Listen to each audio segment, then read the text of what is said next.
Hello, fantastic that you're here. Today we've got a very, very important topic, grading and ungrading.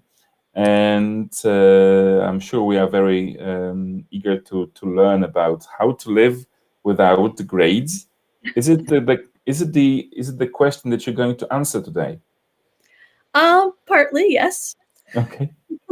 Thanks. I would like to remind you guys that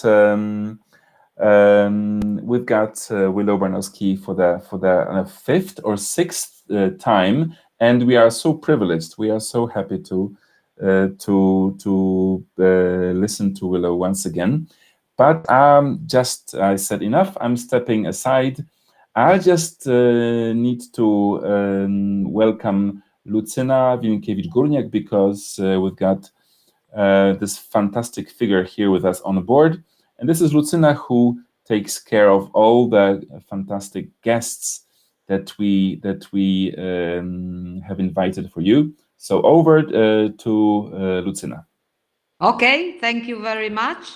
I'm not going to take too much time because I myself can't wait how to ungrade my students. Willow is an English language fellow through the US Department of State's English language programs, and this is a very important message for all of you. I'm not going to present Willow's professional profile in detail. You can find it on LinkedIn, for example. She's an educator. She's based in San Jose in California. And right now she's the virtual English language fellow at the University of Opole for this school and academic year. And last year she was the regular English language fellow at the University of Rzeszów. So she still sticks with us, and we are happy to have her with her webinars for us. Some areas of expertise: English as a second language, English as a foreign language instructor, adult education, university and language institute contexts visited by Willow. And the countries that Willow has visited are diverse. So not only the United States, but also Japan, South Korea, and Poland. I wonder how our culture goes along with, for example, Japanese culture. You would have much to say probably about it. Okay, and I would like to remind you, this is a very important element, that Willow has already given a few webinars for us, and they are on our YouTube channel. Yes, so the first webinar was in the previous academic year, and that was focused on critical thinking. Then the next webinar, identifying the language bias, also in the previous academic and school year. And this year, the first one was in October, and that was uncreative writing. So that is about writing in the digital age. Then webinar 2, 10 activities for incorporating critical thinking and media literacy into our class. Then the previous one was about teaching adult learners. And right now, grading versus ungrading. And what Willow wrote about this webinar is that she is going to concentrate on this idea, and she will discuss this ungrading movement as a trend questioning the value of letter grades. Yes, and she will refer to the main authors in this area. And let's see whether we will be convinced about this idea, which I think many of us are, but we have these limitations of our institutional belonging. So in this sense, there is not much we can do as far as ungrading is concerned. But maybe in future, as the movement spreads around educational area. Over to you.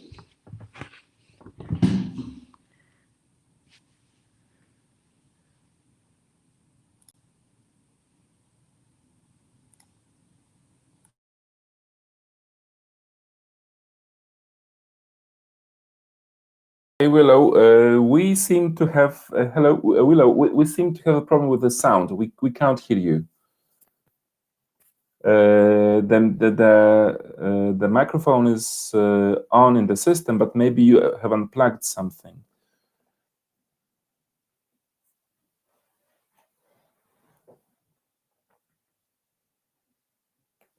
It was okay just before, but then no, it's not working. Sorry guys about that. In the meantime, you can come to visit our YouTube.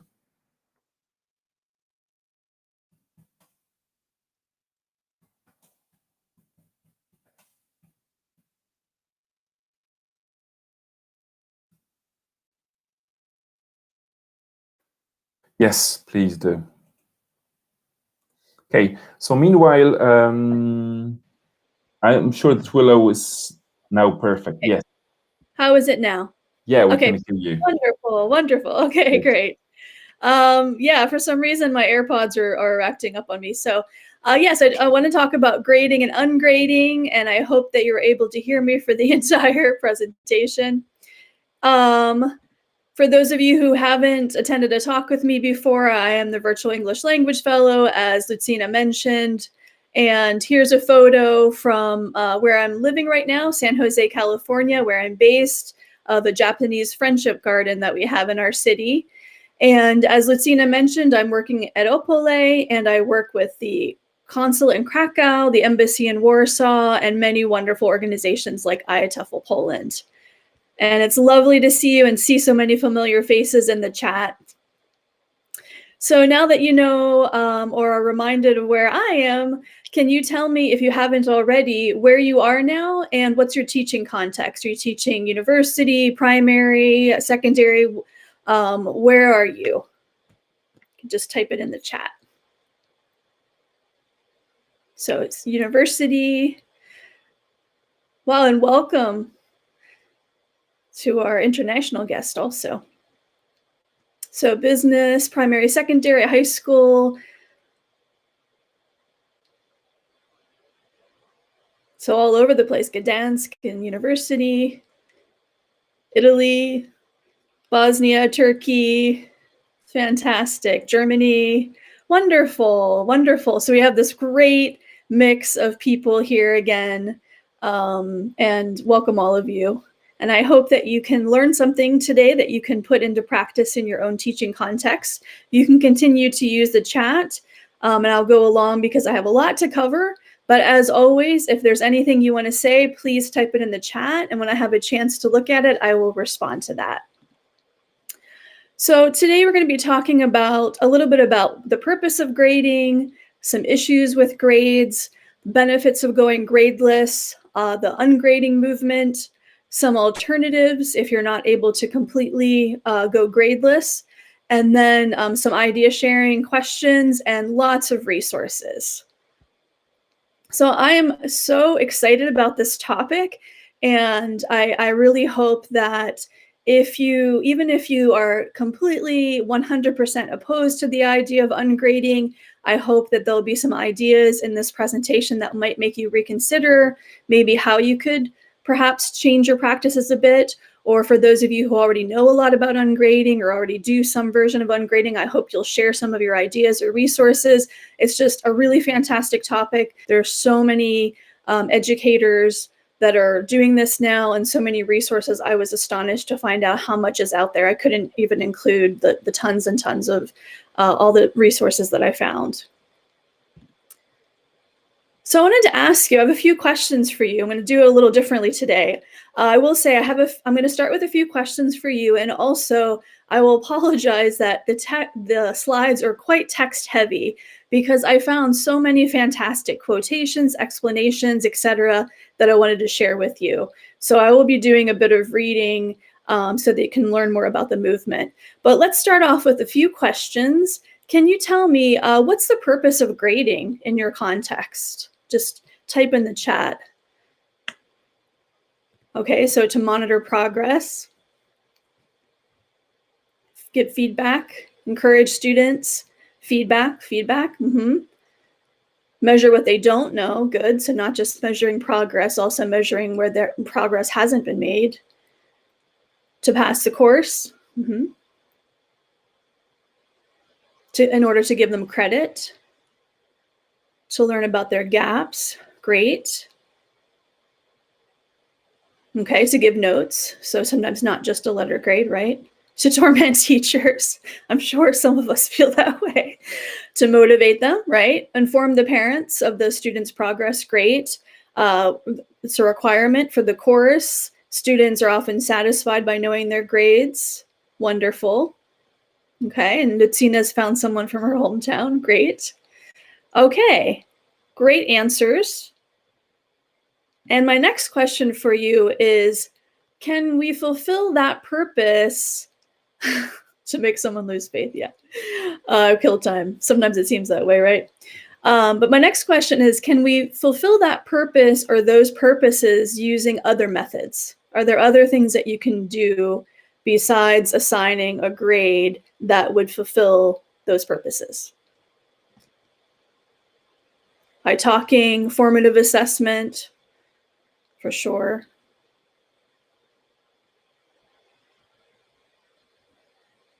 Anything else? I see that a few people are typing. To monitor the other skills. So yeah, so if you're monitoring other skills, okay. Could do a peer check, great. Required amount of tasks to be completed in a course. So yeah, so maybe instead of giving a letter grade, asking for a certain quantity of work. Projects, self-assessment. It works with highly motivated learners. So highly motivated learners might not need grades is what I think you're saying. Okay, and student projects. So great. And we're going to be touching on some more of these things in this webinar. Wonderful. What are some disadvantages of grades? Or what are some issues that you or students or parents have had with grades? Can be demotivating, yes. Frustrating, can be viewed as unfair, or they can be unfair. Yep, often unfair. Too few. So a lot of you are saying they can be unfair, discouraging. They don't give real feedback, true. What does a letter say to a student? Subjective, too general, unfair, don't work for weaker learners. Students might feel discouraged, especially if they're sensitive. Can't measure everything easily, never precise. So it might not be motivating. Don't say much about real language abilities. Yes, absolutely. And you've touched on so many things that we're going to be talking about. So yeah, that's so true. And what about how do you feel the pandemic has affected education and grading? Has it affected your perception of education and grading? What are some ways that this pandemic has affected the way that we think about education and grading?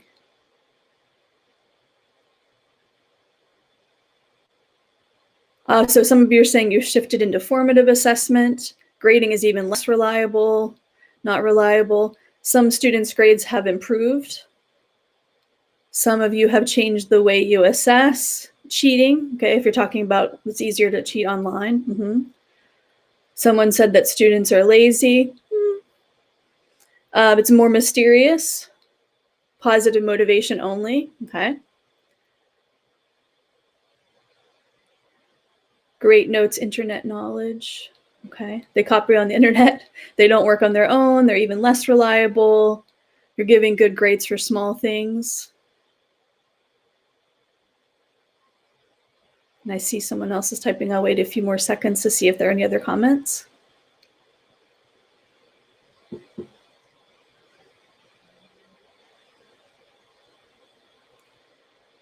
The fittest survive. Yeah. So those that are the most motivated get better, even if they were the weakest. Interesting. A nightmare for teachers. Students are more autonomous. Okay. Okay. Oh, interesting. That's great to know. That I know there's been a call for some tests to be removed due to the pandemic and online format of teaching, but that's good to know. Working almost 24/7, that's true. If you weren't online before and you are now, maybe you're constantly being contacted by students, or you feel like you're constantly working. Polish teachers are encouraged to give higher grades. Okay.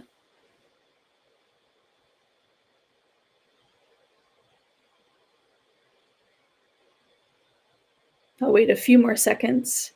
Workloads at least doubled. Yes, I've heard that from students too, that they feel they have a lot more work now than they did before. I know that some people don't view online classes as legitimate classes, so sometimes instructors are given more work or less pay for the same amount of classes. There's this idea that you have to do more work to prove that you're actually teaching online, which can be really problematic. Polish teachers are getting more and more sympathetic. I hope that's all over the world too. Yeah, screen fatigue is real, for sure. Great. These are some great answers, and we're going to touch more on some of these. But yeah, the pandemic has so affected the way that, and it should affect the way that we look at education, the way that we look at grading. There are so many things that are happening to instructors, to students, to their families during this time. So I wanted to talk about those who are participating in the ungrading movement. They have a lot of the same concerns that you've just expressed, and they believe that ungrading can really be a solution to some of those issues.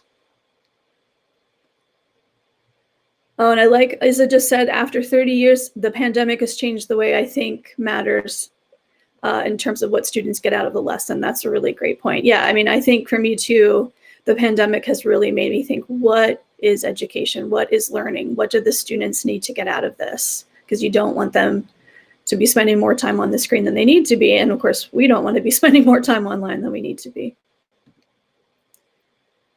So this is the book that inspired me to want to do this webinar. It's called Ungrading.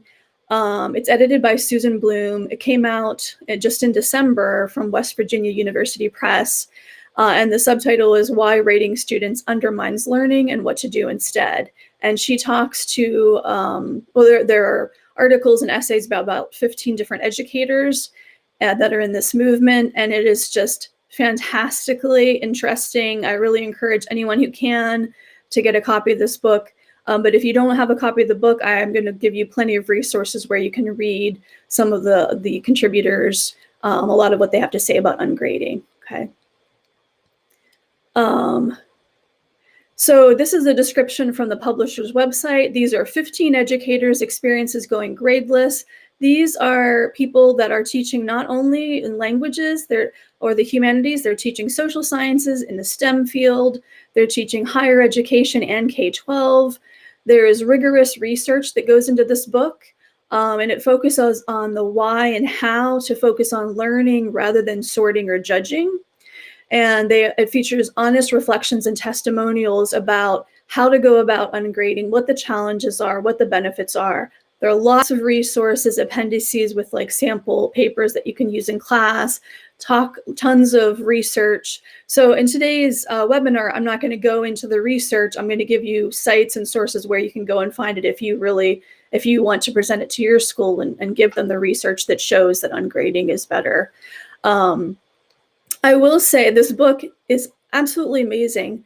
And I haven't read the whole book. I've been skimming through it as I prepared for this webinar.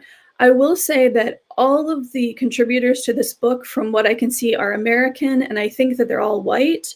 So I just wanted to point out that this is, of course, a limited cross-section of all the people around the world that are working on ungrading, questioning grading practices, working on like critical pedagogy, learner autonomy. And of course, so much of this movement is built on a foundation of educators around the world who've done work with this, from Paulo Freire, talking about critical pedagogy, objecting to the banking concept of education in Brazil years ago, Bell Hooks, a Black American feminist writer and educator in the States who is into transformative education. So I want to say that there is a certain limitation to the resources I'm sharing today because it's from one certain segment of the population, but I think it's a really great starting point if you want to learn about ungrading. Okay, so we're going to talk a little more about some of the issues with grading, which a lot of you have touched on already. So a lot of you talked about motivation. I know when I was working at one school, a teacher shocked me by saying to me that she felt that when a student gets a bad grade, it really motivates them. It can really light a fire. And I thought that I don't know how true that is. Sure, maybe some students might be shocked by a bad grade into doing better, but I think a lot of students just get really unmotivated, especially if they don't know why they got the grade or they feel that it's not fair. And this is something I bet a lot of us are familiar with, especially with writing. You spend all this time preparing these thoughtful comments and feedback, your students writing, and they just want to look at the grade and they don't look at your comments and they don't maybe remember the comments, they don't incorporate them into future writing. So research actually shows that just giving that feedback without the grade is actually more helpful than combining feedback and a grade or just giving a grade. Grading can hurt the relationship between educator and student. A lot of you mentioned that it can seem really unfair to students. You know, why did I get this grade? It can seem very subjective. I know that last semester I used a lot of rubrics to try to take away as much of the subjectivity as I could. And sometimes you just can't get rid of all the subjectivity. There are still things that are subjective. And I found myself feeling really frustrated with that. And then there are other issues with using rubrics too, in terms of sometimes it can limit creativity if you've really outlined what the students need to do for their grade. Some students, because of their family situation or their level, they might end up getting more low grades. There are students that enter our classes and no matter what they do in class, they're going to get a low grade, maybe because they're placed in the wrong class. They don't have family support. There were a few things I wanted to include, but didn't have space in this webinar that talked about, it was an example in the States of 2 university students who were compared, and it said, when the pandemic began, one university student went to her family's home in the country and had her own room and access to internet, etc. Another student went to work full-time in her family's, I think it was a family's food truck or family's restaurant in another state, and didn't have a laptop. And they said, who's going to do better during this pandemic and with this online learning setup? Obviously it's not really fair. It's not about the capabilities of the students or how much work they put in. It really has a lot to do with their environment and their situation. So kind of questioning things about that, about inequity. Grading's not objective, and there's no universal standard for grades. Some instructors might incorporate a participation grade. Some might incorporate a homework score. Some might not. Some might, if you give the same paper to different teachers, some might say it's an A paper, some might say it's a B paper. So it's not that there's a universal standard for grades, even within the same school system, even within the teachers of the same subject or the same grade level. And Peter mentioned that students have different perspectives of grades. Yes, you might give a student, you might look at their students' scores and award them a grade that you think is fair. Maybe it's a B. One student might think a B is amazing. Another student might see it as, horrible and unacceptable. So absolutely, students view grades differently. And also, we all know that there are students that can receive a high grade, and we've all received high grades without really learning or remembering the material. So whether it's a class for which you have crammed for a test to get that A, and then a week later you've forgotten everything, or a class that you got a high grade and you thought, wow, I'm kind of surprised by how high my grade is. I don't really think I put that much work into it.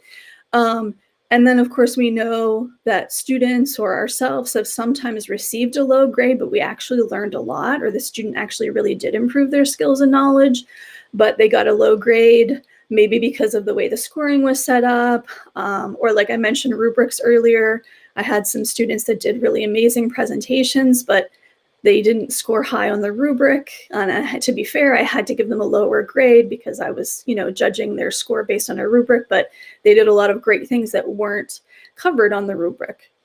And also, if you're really into learner autonomy, how do you justify giving a grade to a student? One of the reasons why this topic interests me too is when I was in university, I had a professor who did not give us grades. So it was a writing course, and all semester long, she said, I want you to focus on your perspective of your writing, your own growth. I don't want you to be worrying about what I think of your writing, which is really fantastic. And some students really did well in that environment. I didn't, because I constantly was questioning, how am I doing? Am I doing enough? Am I going to pass the class?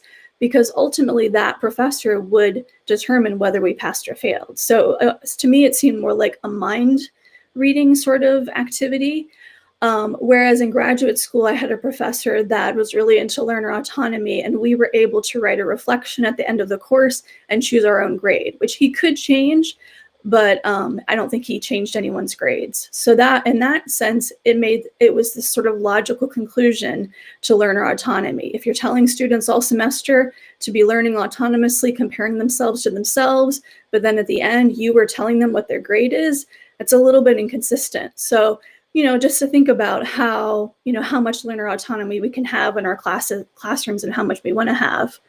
And then Amar said that if a teacher is transparent and explains the reasons for a score, the student can be motivated. Of course, it depends on the student, but absolutely transparency is a really big deal for sure.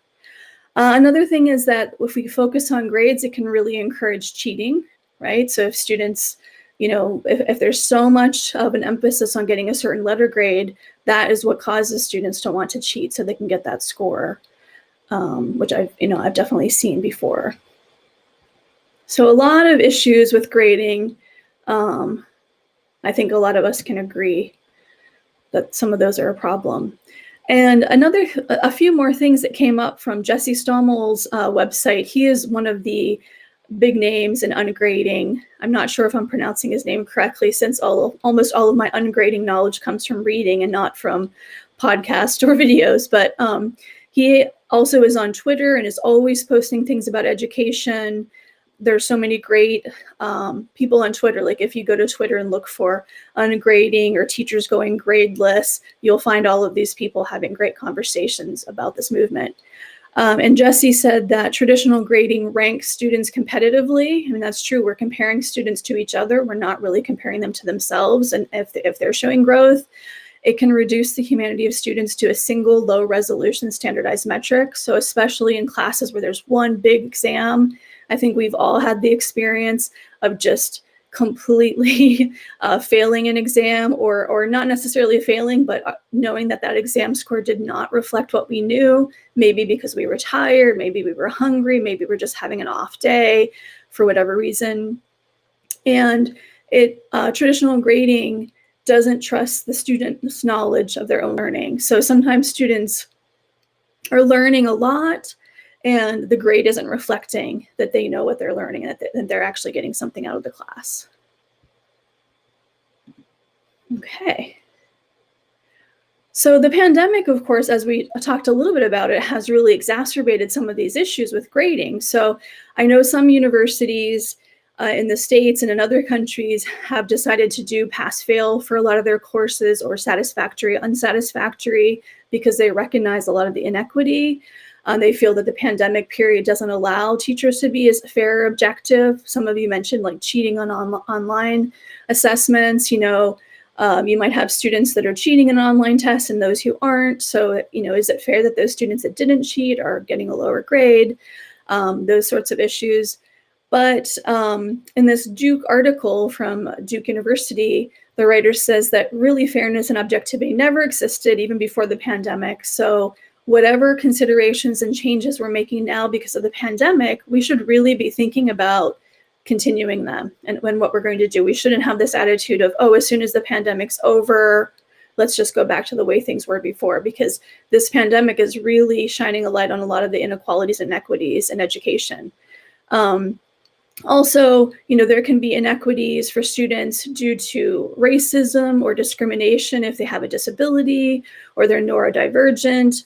What about students who have, if you're teaching university, or actually if you're teaching any age, if you have students with parents with a lot of formal education or college education, those students will have an advantage over parents who didn't have higher levels of education, because they won't know the system as well, and they might not be able to provide as much support to the students. So all of these are things that exist when the pandemic is, that existed before the pandemic and will still exist when the pandemic is over.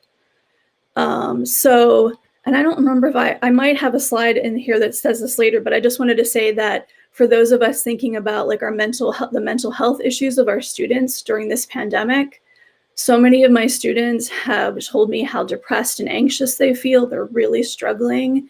And so, we're being really compassionate and empathetic, but what about when the pandemic's over and we have students that still have mental health issues, or students who had them before the pandemic started? Are we no longer going to be compassionate and empathetic just because they're not the majority of our students? So these are all questions that we really need to think about moving forward after the pandemic is over.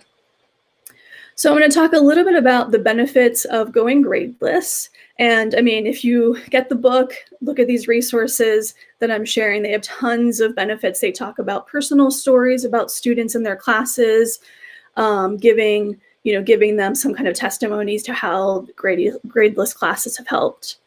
And Monica said, yeah, definitely students are a little more open about sharing things online, I found, because they can just send a message. They're so used to messaging us. And students tend to say things in writing more. Maybe they'll open up more in a private message than they would face-to-face in a classroom, for sure. Okay. So some of the benefits suggested by this book and a lot of the websites I looked at is that students are more likely to take risks, collaborate, suggest creative formats and approaches, and reveal important pieces of themselves if they're not worried and fixated on grades. And ungrading fosters that intrinsic motivation that students bring into the classroom, because I think we all know grades are, not intrinsic motivation. Grades are an outward structure that we put on students, hoping that it will force them to do the work, right? So we need to think about how can we have classrooms that, even without those grades, I mean, whether you continue to use grades or not, but how can I have a classroom in which my students want to learn and they're not just learning because of that threat of that grade hanging over their head? And as someone who's from an adult education background where the students didn't have grades, I have seen how it's absolutely possible to have really high attendance numbers, really high student gains on proficiency tests in classrooms in which students don't have an attendance requirement and don't have homework and don't have grades. It is possible to do it. Ungrading shows concerns for students' mental health. As I mentioned, there it is. I thought I included it. So if we're worrying about their mental health during the pandemic, what about before? What about after? And it also helps students develop this growth mindset, which is something that we always want to work on. And as someone mentioned, Sibel mentioned that we want students to learn for a purpose and not for a numerical mark.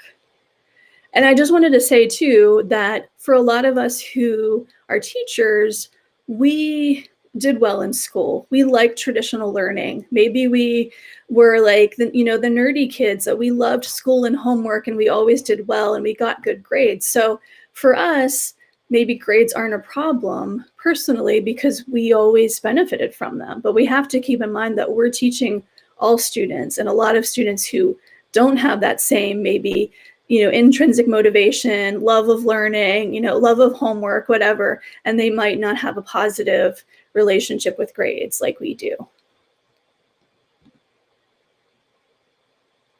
So from the Ungrading book, this is one of the articles by contributor Star Sackstein, And Starr said that one of the things that ungrading does is changes vocabulary from grading to assessing, from scoring to assessing, from students saying, what did I get, to what did I learn, from a teacher saying this is wrong to a teacher saying try another way, and changing the idea of a problem to a challenge or an opportunity, changing judgment or criticism to feedback, and changing this idea of getting good grades to achieving proficiency or mastery, which, I mean, isn't that what we want? Do we really care if all our students are getting A's? Not really. We just care if we want all of our students to be learning and improving, right? Okay, so let's talk a little bit more about ungrading, what it is, what it looks like. So one of the things is that ungrading doesn't remove all evaluation. You know, there has to be evaluation in a class. There has to be an evaluation of, you know, how students are learning, if they're learning, is progress being made. But ungrading often shifts it away from a letter grade to some sort of descriptive evaluation. So rather than a student just getting an A or a B or a 5 or a 4.5, they're getting this description about how they're doing. And maybe the student is actually providing that description themselves. And as I mentioned earlier, rather than giving the descriptive feedback and a grade, which means that students will often just ignore the descriptive feedback, it's actually more efficient and more effective to just provide the descriptive feedback without the grade. I have heard of teachers too, and I haven't tried this yet, but I'd love to try it at some point, who, when giving feedback, would only write descriptive comments, and then the student would be required to meet with the teacher or the professor to talk about the feedback and then say which grade they thought their paper deserved. So that way there's real interaction with the feedback, and the student is able to see, you know, what they're doing well, how they can improve, and they get to self-assess. And depending on the teacher could either, you know, accept that grade or change it, you know, etc. Ungrading focuses a lot on metacognition and self-assessment. So we're really teaching students to think about how are they learning, to think about thinking, to think about knowledge and their own skills and their own practices for learning. And Jesse Stommel talks about having these process letters with his students where they have to talk about how they're learning, what they're doing in the course, etc. And Peter mentioned too, and this is definitely true, that students often underestimate the grade they're worth. So one of the things that people say when they talk about ungrading is, oh, every student, if they get to choose their own grade, will just give themselves an A+, and that's definitely not true. These instructors have said that they've had students give themselves, you know, a range of grades, and often students, especially perfectionistic students, will score themselves lower than the score that the instructor feels they deserve. Excuse me. And the instructor in ungrading is providing a lot of constructive feedback and talking about progress, comparing the student's previous work to students' current work. So it does take a lot of work in terms of the feedback you're providing. So as a teacher, you would want to then reduce the number of assignments, etc. Because this ungrading isn't about just, you know, isn't about helping students at the expense of teachers, isn't about overwhelming teachers. It's about having this holistic system that works for everybody. And Anya agrees with Peter, definitely. So here's one website that you can go to, teachersgoinggradeless.com, has a lot of resources if you're interested in this. And there are articles like this one by Arthur Chiaravalli about how I go gradeless. And he talks a bit about how you have to be constantly communicating expectations and progress, and maybe communicating grades. If you are at a university or an institution that insists on having a grade, then maybe either, you know, your students choose their own grade or you go pass fail. But these are all considerations that you have when you think about going ungrading. And then Agnieszka said, it's unfair that students get grades when they're young. Adults get grades from other people. But no matter what grade we get, we won't fail a course. And you know what, Agnieszka, that's some of the discussions on some of these in the book, and some of these websites are talking about things like that, like grading students when they're young, what should people get graded on, judgment in general. So yeah, there are a lot of great questions that are being raised. And if you'd like to start with ungrading, but you have no idea how to start, Jesse Stommel recommends that just thinking about our whole practice. It's not about just getting rid of grades and then doing everything the same way you already do it. And he said the first step is just have a conversation with your students about grades. So depending on the age of students you're working with, it could be asking them questions like this, like, what's a grade? What does your grade mean? Do you like grades? You know, how do grades help you? And then see what comes from that, like see what opens up. You might be someone who's working with students that are super highly motivated. They have intrinsic motivation. They're not just working for grades, and maybe it's not an issue. You might be working with some students that are so terrified of grades, and that conversation can be really helpful in deciding where to go from there. And so here are some alternatives to talk about too, for those of you who are like, well, I'd like to do ungrading, but I know I can't in my school, or I just kind of interested in exploring some alternatives. Here are a few ideas. One of them that gets talked about a lot is contract grading. And for contract grading, we're going to talk a little bit more about that in a minute, but this website with Peter Romaskiewicz talks a lot about contract grading and different types of alternatives if you want to go the ungrading route.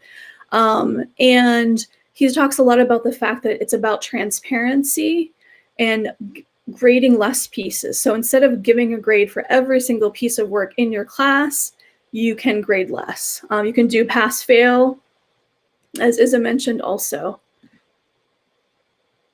And this is an example from a professor at Duke, Adam Rosenblatt. He gives this great description of exactly what he's doing in his class with contract grading. And he said he based his contract grading on this book by Asao Inoue that's about building engagement and inclusion in the writing classroom. So he said he uses something based on this book, and that he said every assignment has a point value, and students will get all the points as long as they have done the quantity of work that he's asked for, right? And then he gives lots of feedback, lots of opportunities for revision. And then by doing this, he's showing students that learning is about like mastery. It's not about learning something, quickly. It's about the fact that sometimes learning takes multiple chances, that we all learn at different paces, etc. So this is something that, instead of saying this assignment is due this date and this is your grade, to give students more opportunities throughout the semester, a year, to complete the kind of work that they need to do for that class. And back to the previous blog that I mentioned by Peter Romaskiewicz, he talks a lot about Peter Elbow. And Peter Elbow is how I first learned about contract grading. Peter Elbow is very famous as a writing instructor, and he, since the 70s, people have been talking about contract grading, which is often used in composition rhetoric courses. And in contract grading, you can negotiate with the students and talk about, okay, what do you need to do on this assignment in order to get a B, for example? And you and the students would have this conversation. It could be individual conversations, it could be class conversations, and then the students have to complete a certain amount of work in order to get a score. Or it could be done that the instructor lays it out and says you have to do this much work to get a certain score. And one of the points with this approach is that students know, if I do A, B, C, D in this course, I will definitely get, let's say, a B, or I will definitely get a 4 or 4.5.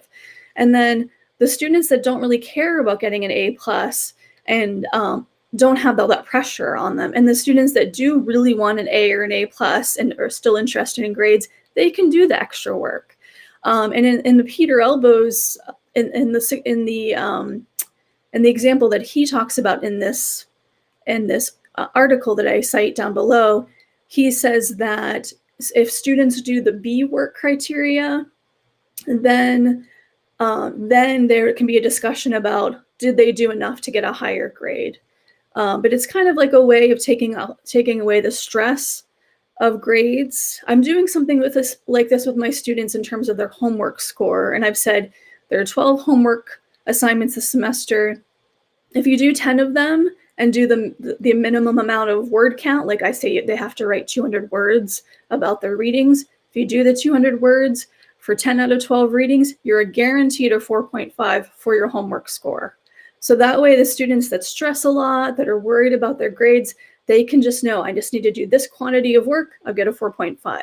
The students that really want that 5 for their homework score, they will provide longer answers, more complex answers. They might do 11 or 12 of the assignments. So it's just a way of giving a little breathing room for students and taking away so much of that pressure on like students worrying about a grade, letting them know that there's a certain guarantee if they have a certain quantity of work done. And Grenza talked about being a private language school owner and never using grading. Yes, definitely, especially if you're in a context where you have students that want to attend the classes, if you're working with older students, depending on the context, that can be something that can work much more easily. But that's fantastic that works. And, you know, we need to hear more stories like that from people who haven't used grading and have found students to still, you know, really be highly motivated.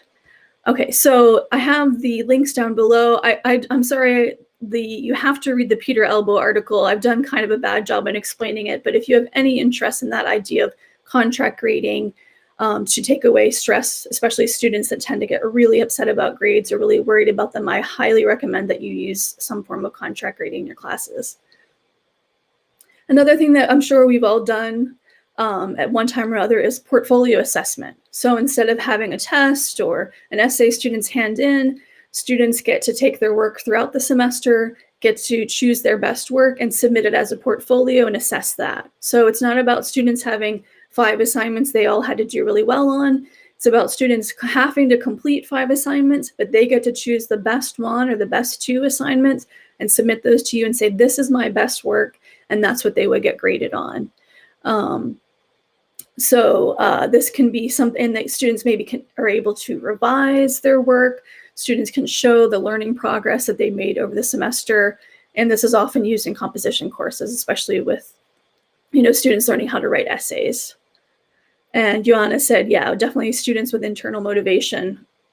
You know, I mean, when we think about teaching, sometimes we think only about those kind of students, the students that want to learn, the perfect students, the students that are always motivated and excited to learn and they do all the work. But, you know, we're teachers of all people and we're teachers of students in all situations. So we have to think about all of our students.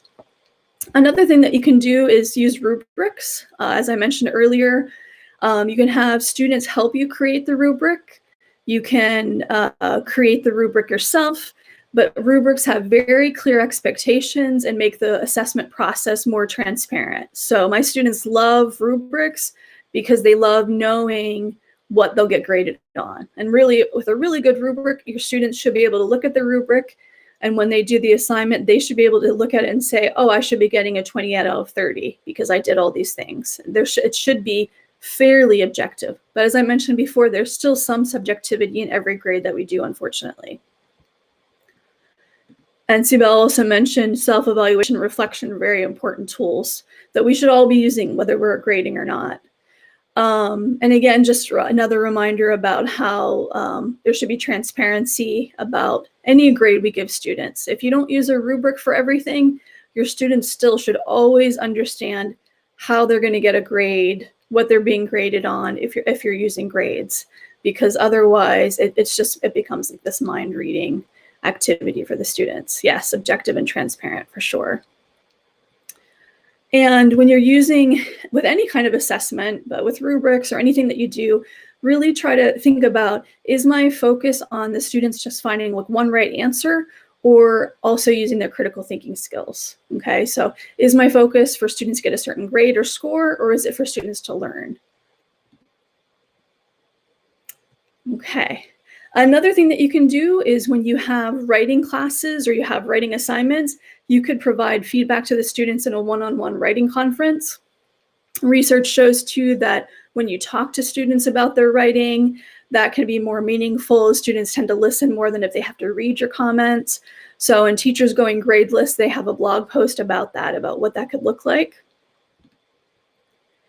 And if you just want to take very small steps, what you could do is just start by don't grade every single thing in your class. Maybe have one assignment that's not graded. See how students do. If you notice, wow, they didn't get a grade for that, but they still all did the assignment and they did well and they really learned from it, that could be sort of a step forward into maybe going gradeless in the future. Or you could tell students they get to grade themselves on one assignment and see how they do. Maybe you require reflection, maybe you require them to explain why they chose a certain grade, etc. You can give less assignments. And as I said, if you're going to go the route of providing more feedback, of course, you're not going to have time for as many assignments.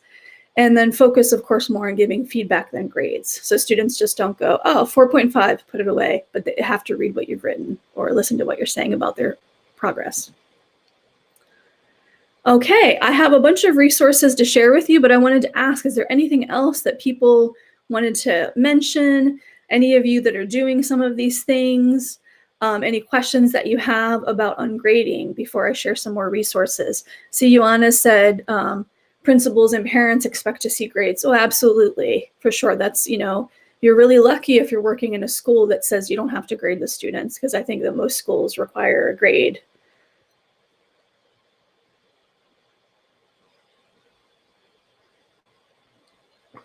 You could also go the route too of having the students choose their grade, or you maybe have graded the student, but you have a conference with them and see what the students have to say about their grade before you give them their final grade.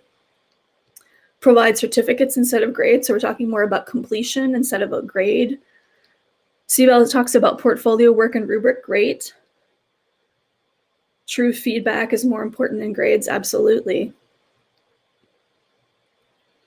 There was another article I wanted to share too, where a woman talked about she had students say which grade they thought they deserved. So they had to write something at the end of class and say, this is the work I've done this semester. This is the grade I think I deserve.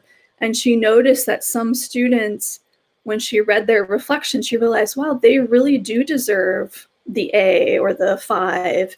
I see now all the work they've done, all the learning, but she never would have thought to have given that student a 5 or an A because the student didn't fit the profile of what an A student looks like. Maybe that student didn't seem really enthusiastic in class, or maybe that student started the class at a lower level than the other students.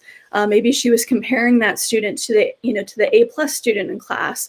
So sometimes students are able to tell us things that we haven't seen, like how much work they put into something, how much learning they have actually completed, and maybe we don't have an assessment for that.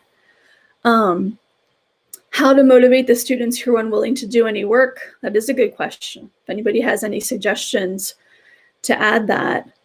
For sure, there will always be some students, maybe because of a situation. If you have a student who has a sick family member, are they going to be motivated that semester or that year? What if the parents are going through divorce? We know during the pandemic, there's a rise in domestic violence. I mean, you really expect children to be motivated in class if they're worrying about violence in the home. So there always will be some students that aren't going to be motivated. That doesn't necessarily have anything to do with grades, though.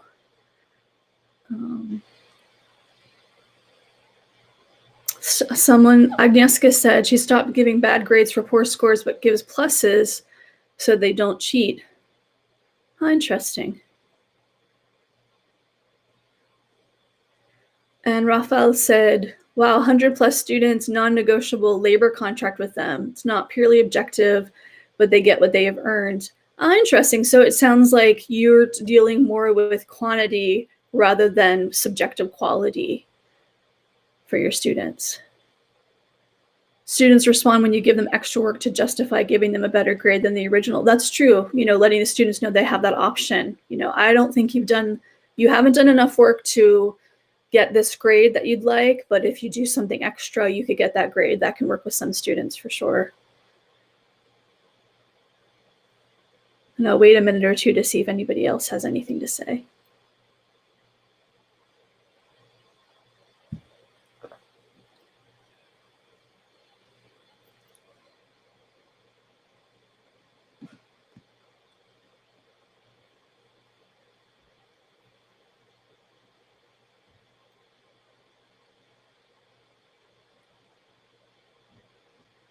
So continue typing. I see that someone's typing. I'm going to go over this quote and talk about resources because we only have a few minutes left, but I want to make sure I get to everybody's comments. Good idea. And Grazian said it's a good idea to pay attention for being fair and not cheating. For sure. Okay, so I found this in edweek.org, which is another great teaching website if you don't know it. And the writer Courtney Stewart, who's a professor, I think, in Utah, said that the Hippocratic Oath, which doctors take, right, is often summed up with the phrase, do no harm. And she said it's a statement that's relevant to educators as we consider our interactions with every student. So we need to remember always that we're working with individual humans and that we have this influence. We have a potential to really make a lasting impact on our students' lives. So we should always remember that. And if we notice that some practice that we're engaging in is, demotivating students or harming them in some way, it's our responsibility to make sure that we make some changes. And we should, make sure that we are being as humane and supportive as we can be and thinking of solutions for how to support our students, because this is a hard time for our students, for sure. So I'm going to share a bunch of resources. And there, like I said, there are so many, many more. HumanRestorationProject.org is amazing. It's a fantastic website. Please check it out. They said, let's create radically human-centered classrooms. It's really wonderful. And the thing I'm most excited about right now on that website is they have a link to restorehumanity.school. And this site has free courses you can do online. And they have a free course on ungrading, which I plan to do as soon as I finish reading the ungrading book. So talking about the research, about ungrading, this is something that would be great if you want your school to get invested in ungrading, or you'd like to get some other teachers at your school to try out ungrading, or you're just interested in looking at it a little bit more. So this free online course that you can use. Yes, and Grozna said that we as teachers can harm not only their bodies, but their souls, for sure, because, everyone we know has a nightmare story of a teacher from elementary school, or a story of a wonderful teacher that they had years ago, a teacher that made them think they were terrible at writing, or a teacher that made them think they're amazing at math. So we have such a huge influence on our students, for sure.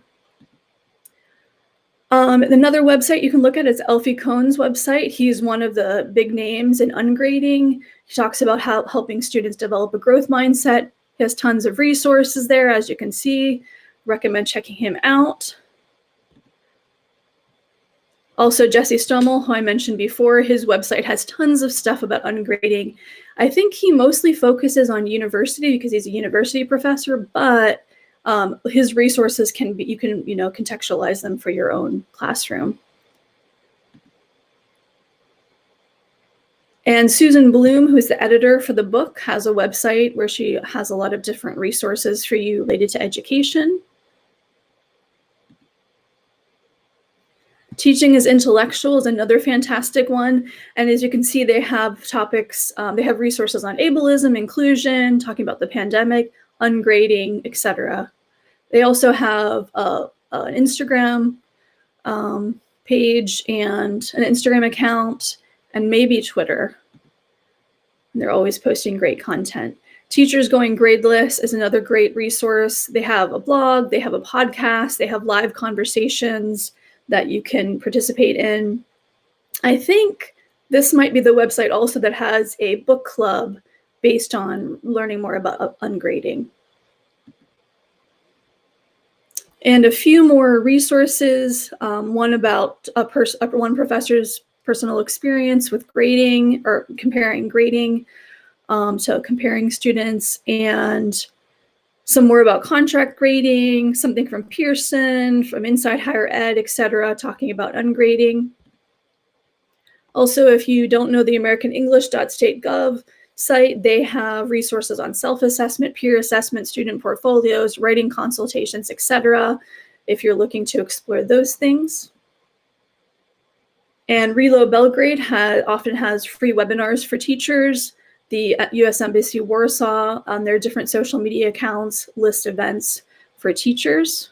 Great. Amer said AE is fantastic. Awesome. Peter said students based on their personalities too much. Peter, do you mean like we're grading our students based on their personalities, so it's subjective? I'm wondering if that's what you mean. Okay. Yeah. I mean, that's hard too. You know, a student who comes to class and is really dynamic and friendly and answering questions just seems like a better student. But there are other students with completely different personalities, different ways of presenting in class that don't deserve to have a less grade just because they aren't fitting that stereotype of what a good student is. Definitely.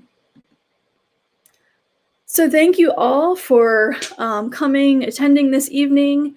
And I'm going to keep looking at your notes. Please add more resources. Kasia wrote a chapter about humanity and education. Please check that out. Thank you for listing that.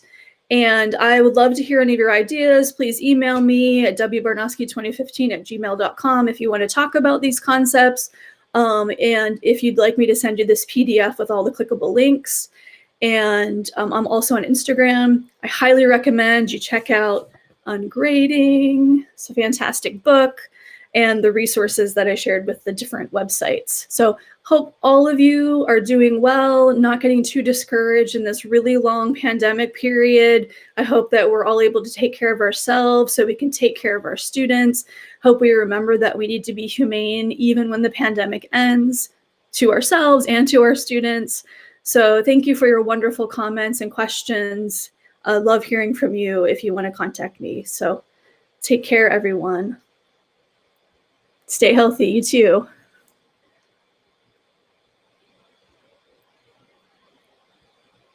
Wonderful.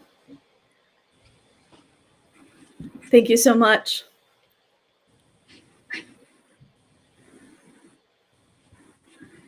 You too. Everybody stay safe, healthy, sane. You're welcome. Ooh, Latina, I didn't know it was the 30th anniversary of ITEFL Poland. It is. That's awesome. We are to celebrate, yes? Fantastic. You know, in this webinar, you've made me realize that I'm already doing what is called ungrading. Yes, I have this. I always try to send positive feedback to my students. I believe in the power of positive feedback, yes, so that they build on those elements which are especially unique about them. Yes, so thanks to this webinar, I reflected upon these ideas. Thank you. Wonderful, good. I hope that other people did too. I hope they all realize what they're already doing well and can build on that. Thank you and take care.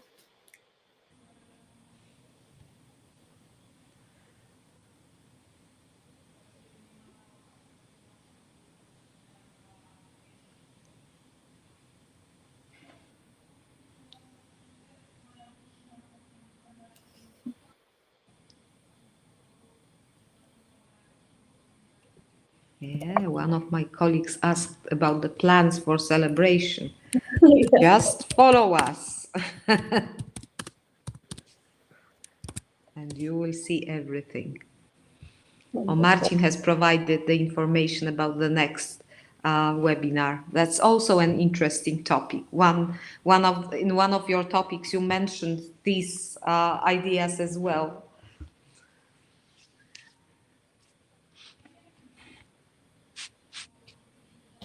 Great. Well, I will see you all soon. See you. Yes. Bye.